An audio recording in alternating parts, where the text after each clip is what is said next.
right, so hey everyone. So my name is Thai and I'm an AI engineer with AI Singapore. Really excited to be here. And today we're kind of really very fortunate to also have Jean, which is the APJ ML lead from Databricks.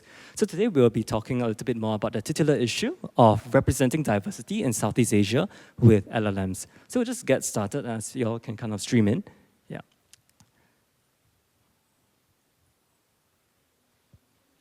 Yeah. So just a quick overview about what we'll be going through today. We'll be talking a little bit more about the issue of diversity in Southeast Asia before looking at what us at AI Singapore have kind of really done to kind of really tackle this issue, which is, spoiler alert, is really about pre-training our own LLM right from scratch in order to try and build an LLM that can really absorb a lot of these cultures and kind of perform in these languages that we kind of want to do. Afterwards, we'll go into a little bit more detail about how we pre-trained our LLM as well as how we prepared the data that we kind of have before going into a little bit more about some of the evaluation things that we've kind of done before I'll pass the time on to Jean from Databricks to share a little bit more about how you guys could really go and train your own LLMs using Databricks' suite of products as well. Right, so I'll just get started right into it.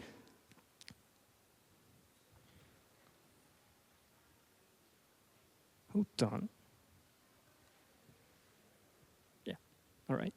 Yeah, so, yeah. Thanks, Jean. So essentially, it's kind of really my first time in SF. I've never really been here before, and kind of even in just these few days, what I've kind of really picked up was quite a number of things, right? So I was staying at Fisherman's Wharf, and then there's Alcatraz. There's a lot of little bits that are kind of really unique and kind of scream SF. There's Mission Burritos, but it's actually much more than that. Just in SF here, there's Frank Chu, there's Carl the Fork, there's the cable cars, there's the crab, there's the sourdough bread, Uber, Chinatown, and dim sum. So why am I kind of really sharing this? Because this is kind of really essentially the nuance of San Francisco. So what makes San Francisco is all these little bits that come together. It's the people, the way they speak, all these different elements come together, and it's just in one city. So the whole of the US is much more of these different cultures, all mash, all of it together.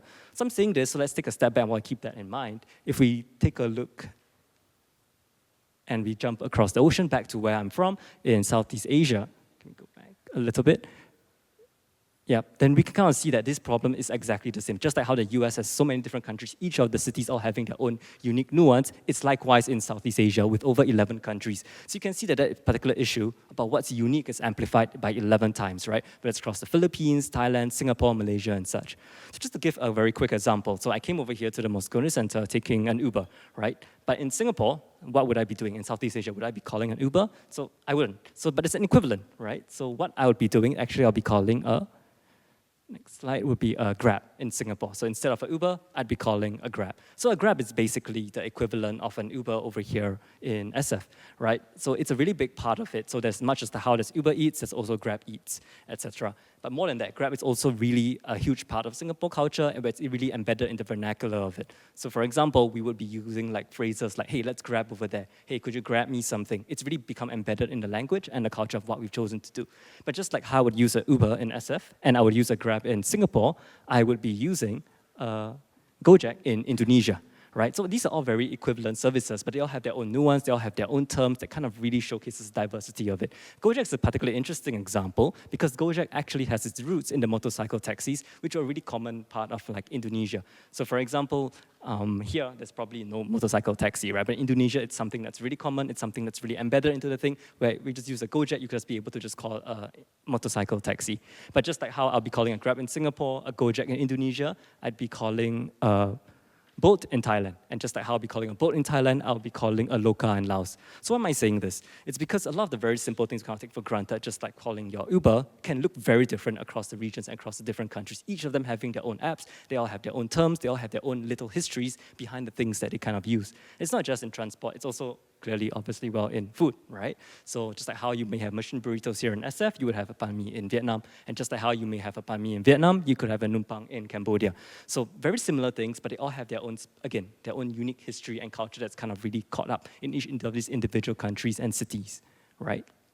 So essentially what I'm trying to highlight here is the diversity of Southeast Asia is really tremendous, whether it's across food, it's across religion, architecture, landscape, whether it's in jokes, beliefs, norms, right? History, all of it And for every single one, it's all embodied, first of all, inside the language in of itself. And that's where we all know what LLMs are, and it's really where LLMs kind of really step in, right? So we always want to create an LLM that can really jive or really vibe with the person that's speaking, or an LLM that speaks your language, an LLM that really captures your beliefs and your perspectives, not one of someone else's. That's how you really connect to people, right? So now I'm just sharing a lot about the diversity. So but the diversity is really how big of a scale or problem this is, right? So while clearly in ASEAN, there are over 650 million, oops, let's hit back, workers and consumers in C. So it's clearly there's a lot of opportunity here that's kind of really left untapped, right? So at this point, you might kind of just be thinking to yourself, hey, we have GPT-4, we have Claude, so why not just use all of these LLMs that are kind of already available out there? They're meant to be generalizable, they can already speak the languages that we kind of want to, maybe you already have already tried it in other languages, and clearly it's very capable of that. However, what we've kind of found is that there's still a really big issue, and that is of representation of the cultural nuance that I just mentioned earlier. Oops. Yeah, so the representation still remains an issue. So, yes. So that's because a lot of the LLMs, most of the time, they obviously consume a large portion of their data from the internet, right? And much of the internet's data is predominantly English or embodies a certain set of values that may differ from Southeast Asia, right? So Southeast Asia languages in comparison could be considered a little bit more lower resource. So then in that sense, you can kind of really expect a lot of these LLMs to just really embody the data that they've kind of been trained on. So that's kind of expected. So this representation remains an issue, this cultural nuance, having the models to be able to capture that and to really kind of really understand that and to really sort of engage in the person, in the sort of like personality and views that kind of really connect with them and speak to them. Yeah. So don't just take my word for it. So there was a study that came out from Harvard University, from the Rich Humans department, which actually just clearly proved it and just tried to show this. They were trying to measure the cultural distance between GPT, right, compared to many other countries. So you can see the others, but the ones that are of note here I'd like to highlight would be of the Southeast Asian countries highlighted in the orange over here. So you can see that, for example, countries like Thailand, Vietnam, Malaysia, Philippines, and Indonesia clearly have a very significant like cultural distance, like drift, that's kind of really far off from GPT. Singapore is a unique exception, considering that it's a little bit more westernized and kind of really has adopted a lot of the perspectives of like perhaps like in the USA. That's why you can see that they're all relatively close, right? But for a majority of the Southeast Asian region, we can clearly see that a lot of them are actually a little bit far off from where we kind of want them to be in terms of their cultural sort of beliefs and nuance that they kind of have in between there. So this is just a study, but let's take a slice of it and take a look at how these models actually perform in reality, right? So we have a very simple one. So this is a Thai prompt, right? Basically the translation is to describe Singapore in Indonesian. So at the time when we were tackling this issue, it was last December last year. So at that point, these were the SOTA models, right? There was a Llama 2, there was a ChatGPT 3.5, so Llama 3, like things that weren't out yet. So just for comparison, at Llama 2, we can take a look at how it performs, and clearly it does not perform well at all. So first and foremost, it doesn't actually respond in Indonesian, and it's actually responding in English. So that's a clear mistake. So it didn't follow the instruction correctly like we wanted it to do. Next, it also clearly misunderstood and didn't really understand the question that I'm asking, and actually just responded talking about the Shingon Buddhist tradition in India. So clearly, perhaps a little mistake that may have been made here was that Shingon and Singapore may have been conflated, right? Just like how India and Indonesia may have been conflated together. So Llama 2 wasn't really able to perform here.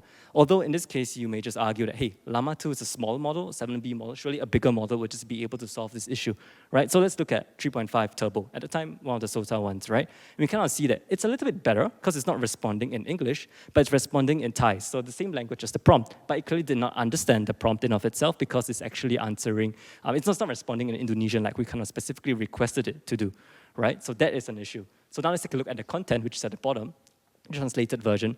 We can kind of see that it talks a little bit about Singapore, but then it starts to go on and talk a little bit more about Indonesia itself. So clearly it kind of misunderstood, described Singapore in Indonesian as Indonesia.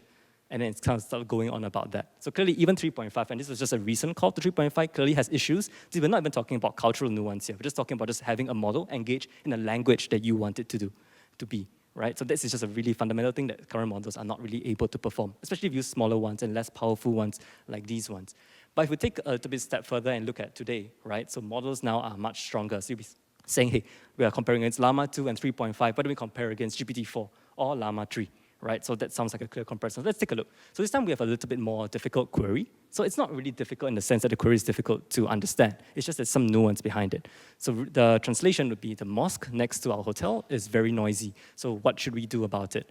So the context behind this is that complaining to the mosque is not something that's really culturally appropriate in many ASEAN countries. So that's the thing that we kind of really have to kind of keep in our back of the mind there. So now looking at what Llama 3 has really suggested, immediately you can see one of the first things it started to do is to do a direct complaint to the mosque. So clearly that is an issue. While it may seem reasonable in many countries to just really confront it and just to really bring that out, right, in many of these places it's seen as a little bit insensitive and may not really be the appropriate thing to do. So Llama 3 clearly does not really understand the nuance of the region and of the countries itself, and therefore it's not really able of giving something that really can be kind of sensible given the particular Southeast Asian region, right? But again, maybe Llama 3 is a small model, and if we take a look at a larger model, we will see that it's actually able to capture this nuance.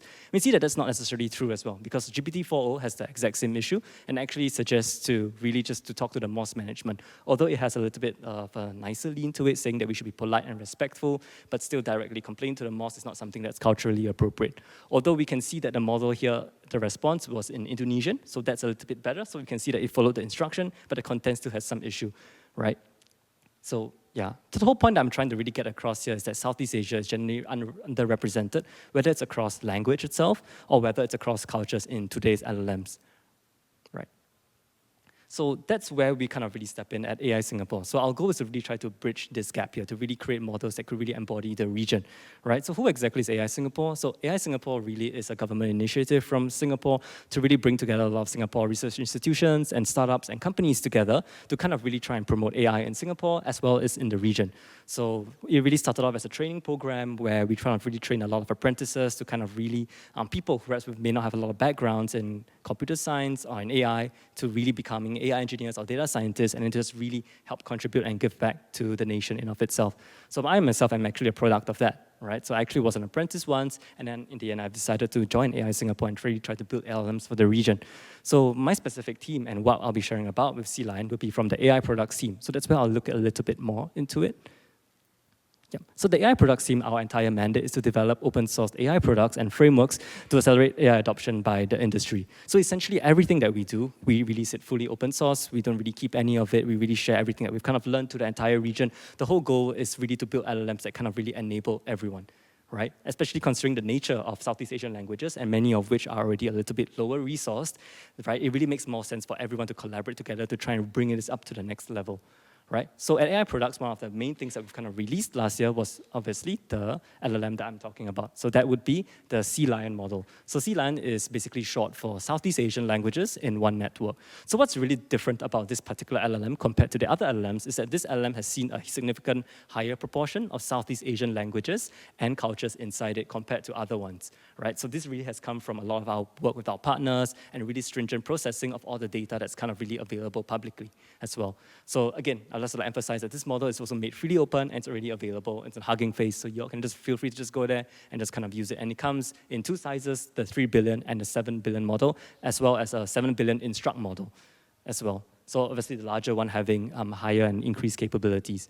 So before I go into a little bit more details about C-Lion, I actually love to share a little bit more about, okay, so what are kind of the steps in, let's say, an LLM life cycle. So there are kind of 4 parts to it. I would say, I guess number 3, number 4, you can kind of really switch the order a little bit, but the first 2 are definitely very important. So the first one would be in pre-training, right? So in pre-training, we're trying to get the LLM to see a large proportion of much tokens, right? So they could be just stuff like books, it could be stuff like your Wikipedia pages. The goal of it is to have the model really absorb the language, to really absorb the nuance, to absorb all the knowledge in there, although it really outputs a really very raw form of a model, right? Because the model itself would just be a text completion thing. It's not really like how you'd be interacting with ChatGPT, where you'll really be asking a question, it's responding. It's just a really elaborate text completion model that can kind of really has sort of like knowledge of the region itself. So once we have this raw knowledge embodied inside our base model, then we move on to instruction tuning, where we actually let the model see many question-answer pairs, so sort of teach it, right, that hey, when you ask a question, you shouldn't give me a list of other questions. You should try to respond to my question. You should try to really answer and really chat with me in a way that kind of makes sense. So that's really where the instruction tuning stage kind of comes from, right? So we have the knowledge that's kind of given to it in pre-training. Instruction tuning is just sort of teaching it how to best really chat with you or to respond in you in the style, and what kind of style let's say you'll be a little bit more comfortable with. Then for the third step will be use case fine-tuning. So this is where you probably be looking at letting the model see very specific, you would say, like QA pairs that may look like be more relevant to, let's say, finance, if you're interested in finance. So it'd be using a lot more financial terms. It could be speaking a little bit more of your language, or let's say in healthcare, or etc. Although for much of our work in AI Singapore, we've really stopped the instruction tuning, and really our goal is to release this model out in the wild, and for many companies or for yourselves to really just take the model of Hugging Face to go and fine-tune it for your own use cases. So depending on whatever industry, because we believe that it's really, we're just here to kind of really give that foundational base and then really let the industry have, run wild, take your ideas to just really push the models up to the next limit, right? And then lastly, we also have value alignment where we actually give preferences to the model. So this could look like things like safety alignment where we get the model to not really want to respond about certain things that we find may not be a little bit unsavory, or perhaps certain viewpoints that we wanted to kind of embody. Because the output of a pre-trained tuning model would be just a model that's really good at following instructions, but not necessarily a model that embodies your viewpoints or may necessarily be a safe one. So that's where we will look at like things like value alignment as well, and safety alignment. So essentially in today's kind of like session, I'll just be talking a little bit more about our pre-training and instruction tuning, because that's what we've kind of released. And then afterwards is really, we've just left it up to the community to kind of really take it up from there, to kind of really explore what kind of use cases could be interesting. Yeah, because we believe that ultimately, again, our goal is just really to just build something for the region, but ultimately it's for the region to really, it's for the people, let's say you're in Vietnam, for the Vietnamese, for the Thai, to really take the model and really build it for their own specific use case, because they would have the nuance, they would have the knowledge, right? Not necessarily us at AI Singapore to do that.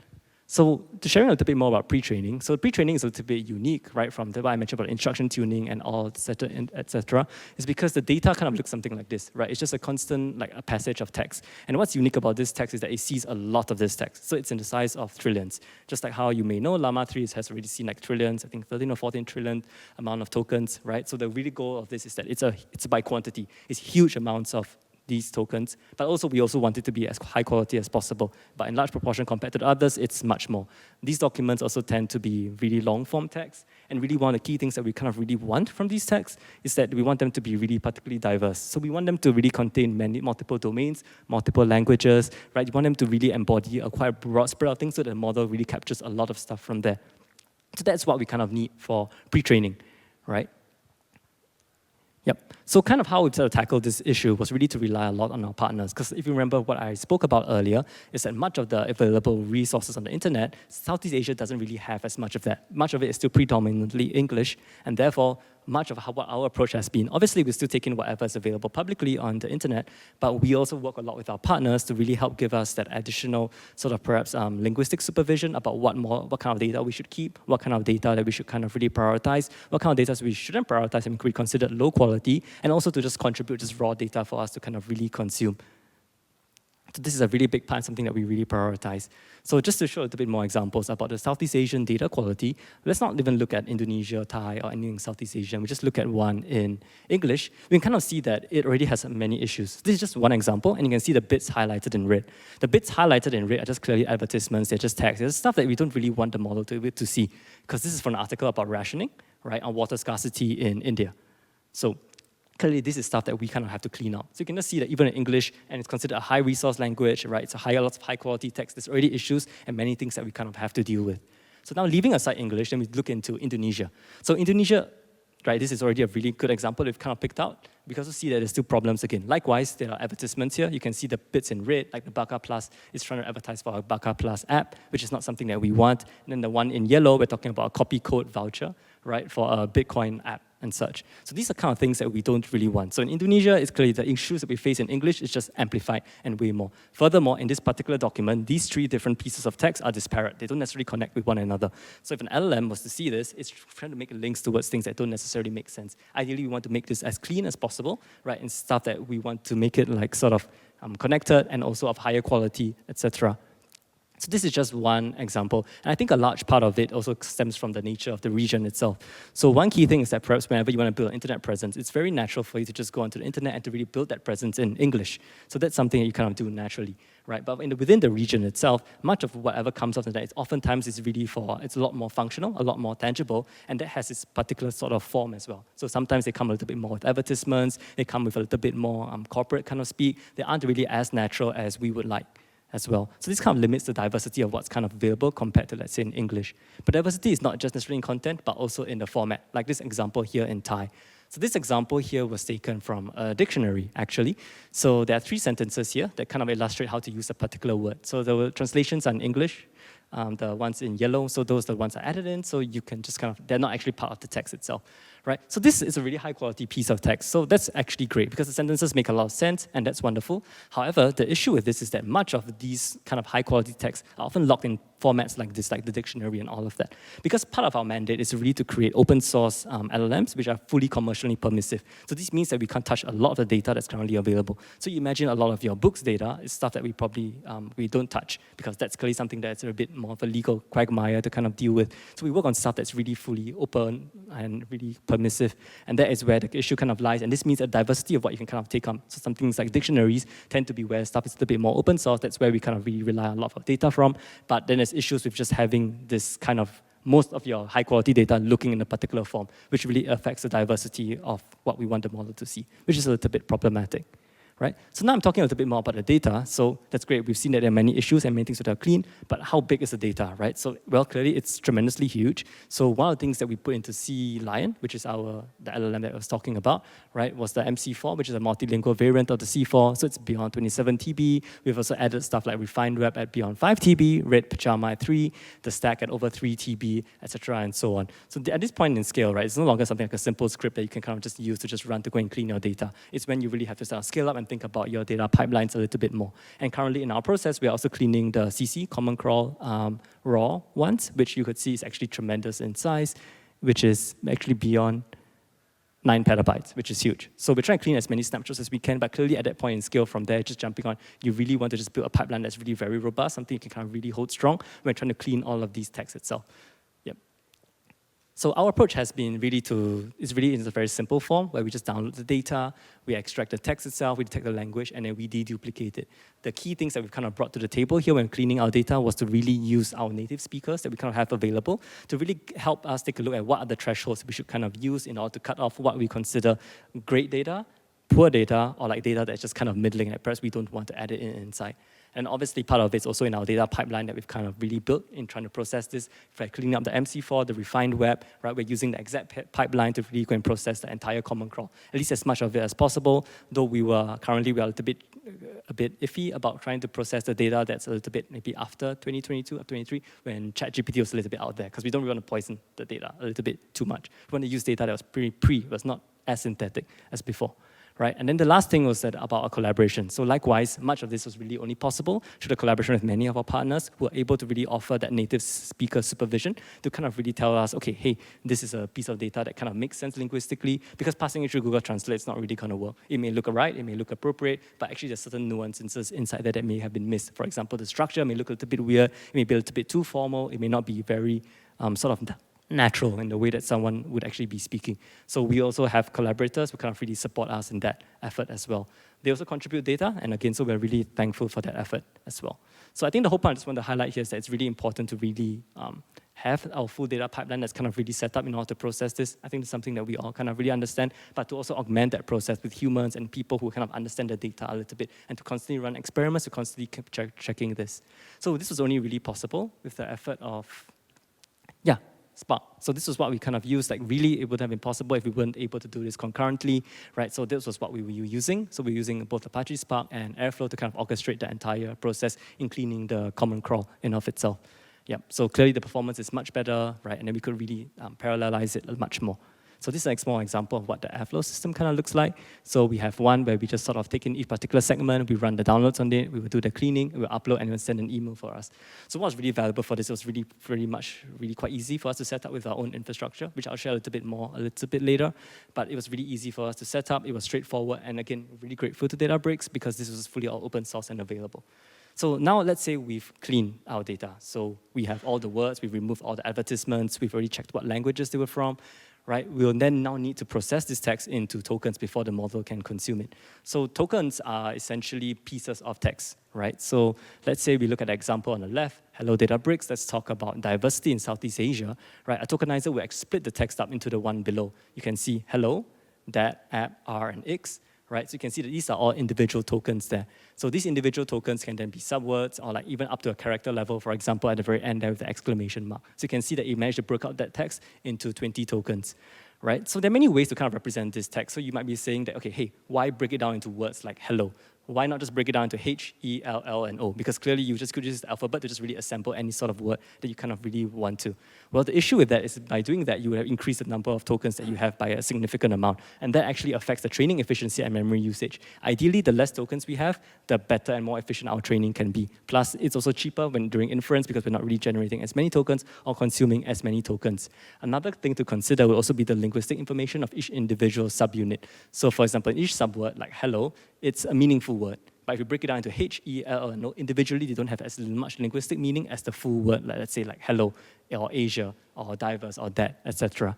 Right? So essentially, we want to improve the training efficiency, the memory usage, the inference speed, which is of relevance to all of us, as well as just general better understanding and representation of the text in of itself. Right, so how does this actually tokenizer kind of really look like? Because this tokenizer that we are using here is from Llama 2, right? So it's a very English tokenizer that's geared very specifically for English. So one of the key innovations that we've kind of done here was to really retrain the tokenizer, right? Before that, let's take a look at how the Llama 2 tokenizer actually deals with non-English text. So we can see on the left, that's a piece of Thai text for the word Association of Southeast Asian Nations, which is ASEAN. We can see that it actually breaks it down into 46 tokens, which is a tremendous amount. It literally just broke it down into character level, and not only that, it actually generated certain bytes. You can see those question marks, which don't actually necessarily make any sense. So Llama 2 isn't really capable of handling Thai, right, and actually tokenizing to something that actually makes sense. It just resorts to the very base characters themselves, which is not really what we want. So it's not really well equipped to handle that. But if you look at it, when you move on to Indonesian in the middle, where it's more of a Latin script, we can kind of see that it actually performs a little bit better, right? It's actually breaking down the stuff that makes a little bit more sense, and it's not as egregious as, let's say, like Thai. And then if we move on to a modified Latin script, like in Vietnamese on the right, we can kind of see that it resorts a little bit back to kind of what we kind of saw earlier. We're kind of breaking down into a little bit more of a character level kind of stuff. So these kind of issues, right? Because it's a lot of tokens. So that's something that's pretty bad, and that's not what we kind of really want, like we established earlier. So what I mentioned earlier, we've kind of really trained our own C byte pair tokenizer of 256K in our vocabulary size. So this is much more than Llama 2. Llama 2 having only a size of 32K tokens. So really we expanded this tokenizer in order to really capture every single language in Southeast Asia as much as possible to really give room for them to grow. Right, so now we can see that it actually pays off.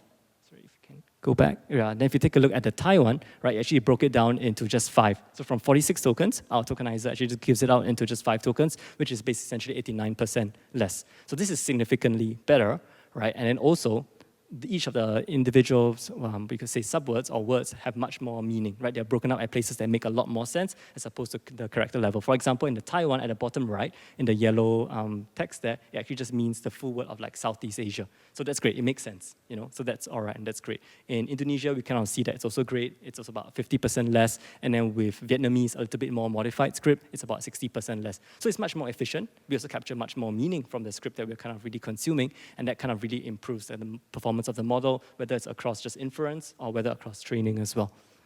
Yeah. So now that we have our tokenizer and we know what a token is, we've kind of really prepared our text, we can take a look at the snapshot of what kind of data we've kind of really fed to Sea Lion. So what's unique about here is that we kind of really prioritize putting in a lot more Southeast Asian tokens compared to, let's say, like Llama 2. So Llama 2 at the time only had like 0.5% of its data in Southeast Asian languages, but for us in Sea Lion, we've actually prioritized and pushing it up to 13% in Southeast Asian languages, which is much more than Llama 2, right, for an overall of 981 billion tokens. Nowadays, models are much bigger and they're much more, but at that point in time, this was one of the larger ones. There are many models that are kind of come up with trying to put out a lot of new C tokens, etc. But at the time, this was one of the newer ones when we were working with it. Yeah. So in order to try and build this, we were kind of really reliant on using Composer and LM Foundry. So what we've kind of found with that was that these libraries or frameworks that are already out there, we're comparing with like others like Megatron, etc. We found that Composer and LM Foundry were already very easy to use out of the box, so it really required very little for us of sort of effort to kind of really bring this up to speed, right? And it was also really highly performant at that point in time. So at that point in time, Databricks has just released MPT, so that was the kind of really the picture of when we kind of really got this kind of in. So with that in, and then it's already natively integrated with Composer and LM Foundry, it just sort of made it the clear and obvious choice. Additionally, because it was highly configurable and it was already readily, easily used, so we could just immediately have the model trained and already have it ready in a Hugging Face format that we could easily upload it. So that was really something that we're really very grateful for. And because the documentation was pretty clear, we could easily modify the library for our own infrastructure relatively easily. Then some of the stuff were really important were like some quality of life features. For example, like when the loss tends to spike a little bit, we could just revert to an earlier checkpoint, much more more easily without having to write any existing more boilerplate code to kind of do this automatically, right? And then lastly, it kind of really jives with what we kind of believe, which is to make everything fully open source, right? So that's congruent with our mission and what we kind of want to do. And then as well as everything that we kind of train here can be easily replicable, but it's open to the entire community as well. Yeah, so that's kind of why. So again, because we've chosen Composer and LLM Foundry, it kind of made sense for us to just use MPT as our model architecture at that point in time. Now there are newer architectures, but at that point in time, it was one of the more efficient ones, and that's why we kind of went with it. And what's key, actually, was that it was fully licensed for commercial use. That was the thing that was really important to us. Like, there was no restrictions, there was no nothing. You could just take the model and do whatever you want. You didn't have to give any sort of like recognition. So I put, like, for example, like now the llama trees, all fine-tuned llama trees have to have the llama tree name in front of it. And there was none of these like, restrictions. So we kind of really wanted that to happen. Right? Furthermore, it was also at state-of-the-art performance. At the time, it was much more efficient than what was existing at that point. So now that we have our base model, we can then look into the next slide, which is trying to instruct tune this model. So at the time we were trying to instruct tune this model, we found that actually much of the instructions were actually generally in English, and they weren't really in Southeast Asian languages. And if they were in Southeast Asian languages, they were in poor quality or they were synthetic. So many of the models were either, these instructions were actually generated using GPT. So that was a problem, right? So actually what we ended up having to do was really having to remove these, having to clean it, having to check it manually. So we found that the state of it was really very, very poor. So actually another thing that we're really grateful for at that point in time was Databricks actually releasing the Dolly 15K dataset, which is 15K prompt response pairs. It was specifically designed for instruction tuning large language models. It's one of the first, right? Nowadays, there's many examples of like many of these instruction tuning datasets, but at that point in time, it was pretty new, and that was something that we were pretty excited to kind of take it. And what was novel about it was it's fully handwritten, designed purely for instruction tuning, and was also fully commercially permissive.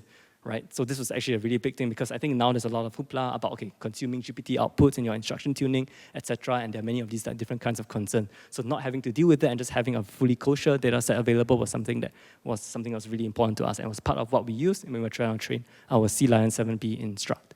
Yeah. Right, so you can take a look at overall, this is the hardware that we've kind of had. Right, so we had about 256 840 GB GPUs that we kind of used for training, and we used MLflow to kind of really track our loss.